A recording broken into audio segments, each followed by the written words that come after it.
It's time to tune in for news and information, answers to questions, and more.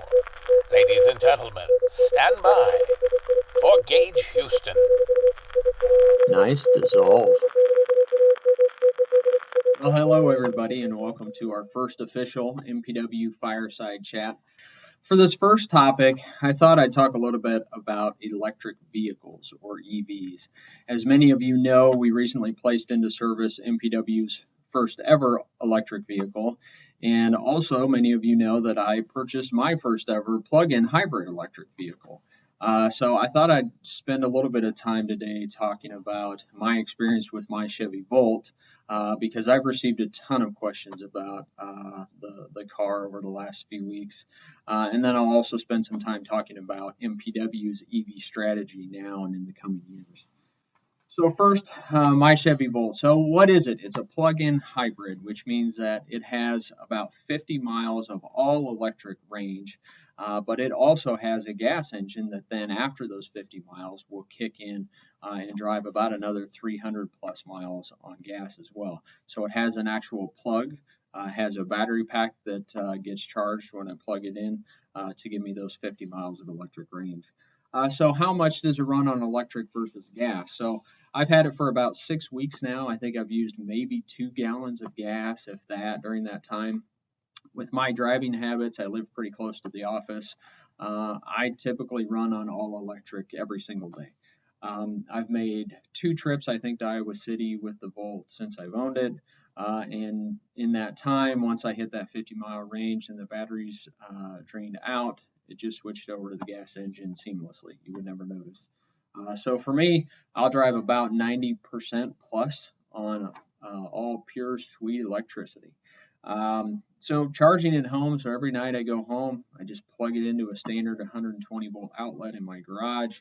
And again, based on my driving habits, everything's charged back up in about an hour, even with a standard outlet. Many of you also know that we installed our first ever level 2 EV charging station at MPW in the southeast parking lot at the AO Center.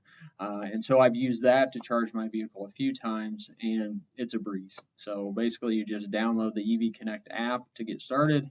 And then when I want to charge, I pull up, open the app, tell it to start a charge, plug in the vehicle, and walk away. It's simple, easy to use. Lastly, I just wanted to share that it's a lot of fun to drive. This is not like a Prius type hybrid, no offense to Prius owners, but this is really designed to be a true electric vehicle, just with a gasoline engine as a backup. So it actually, that electric motor has a lot of low end torque, so it has a lot of get up and go. It has a 0 to 60 time of a little over 7 seconds, and it's a blast to drive. It really is. So I've really enjoyed it. It's been a lot of fun. Getting to know hybrid electric vehicles, how they function, how easy it really is to charge, and how great they are to drive. So if you have any questions on that, don't hesitate to let me know. So enough about my new toy, though. What is MPW's EV strategy? So you'll hear more about this as we roll out our strategic plan later this year, because there's a section on EVs, but I thought I'd give a quick recap here today. And it's really, our strategy is really a 3-pronged approach. So the first thing is an electric vehicle stakeholders group. So we rolled this out last year, early 2020, and this was about pulling together some stakeholders in Muscatine and talk about how to drive adoption of EVs in our community. And the point there really is to get some input and buy-in from stakeholders throughout the community so that the actions we take as it relates to EVs align well with what the stakeholders have in mind to drive adoption. The second prong is to model EV adoption. We really needed to start walking the talk, and we're doing that now. So like I mentioned, we've bought and put into service our first ever electric vehicle, EV1, that David Yerington is using around town.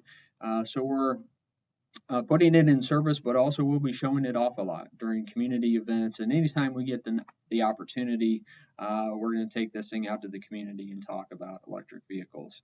Also, by owning our own EVs, we can better educate our customers about EVs and their use, as well as show to them that they really can be a practical solution for everyday use in this community. And the third prong is to facilitate EV and charger expansion in Muscatine.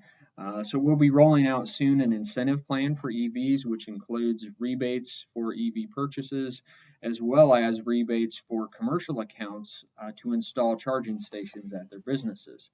So kind of driving the vehicle and the charging infrastructure at the same time.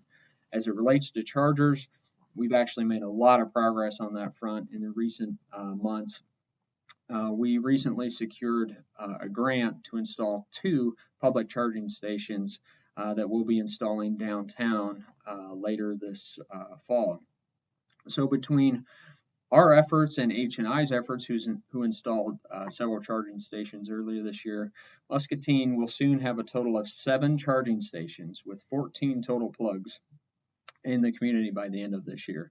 That's some incredibly fast progress, and that infrastructure will indicate to anybody who's interested in buying an EV that charging infrastructure is in place, not just for people that live here, but also folks that might commute to Muscatine or travel to Muscatine to do some shopping downtown.